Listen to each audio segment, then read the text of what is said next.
ઇઝરાયેલની air સ્ટ્રાઇકમાં માંડ બચ્યા હુના પ્રમુખ. વિમાનમાં સવાર થવા જતાં હુમલો થયો. ઇઝરાયેલ દ્વારા યમનમાં કરાયેલી એર સ્ટ્રાઇકમાં વિશ્વ સ્વાસ્થ્ય સંગઠનના ડિરેક્ટર જનરલ ટેડ્રોસ એધનોમનો આબાદ બચાવ થયો હતો. આ હુમલામાં 2 લોકો મૃત્યુ પામ્યા.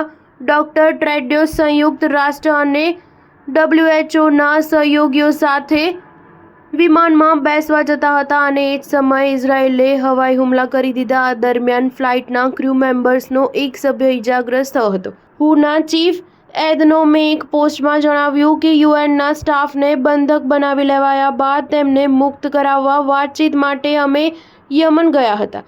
ત્યાં સ્વાસ્થ્ય અને માનવીય સ્થિતિનું આકલન કરવાનું અમારું મિશન ખતમ થઈ ગયું. જ્યારે અમે ફ્લાઇટમાં બેસવા માટે પહોંચ્યા, એરપોર્ટ પર બોમ્બમારો કરી દેવાયો, જેમાં અમારા વિમાનના ક્રૂ મેમ્બર્સમાંથી એક તેની લપેટમાં આવી ગયો હતો. આ મામલે યુએન સેક્રેટરી જનરલ એન્ટોનિયો ગ્યુટેરેસે હુમલાની આકરી ટીકા કરી અને ઇઝરાયેલને આંતરરાષ્ટ્રીય કાયદાનું સન્માન કરવા હાકલ કરી. આ સિવાય તેમણે ભારપૂર્વક કહ્યું કે નાગરિકો અને માનવતાવાદી વર્કરોને ક્યારેય નિશાન ન બનાવવામાં આવે. સ્ટાર ન્યૂઝ 7 હંમેશા સચ્ચાઈની સાથે.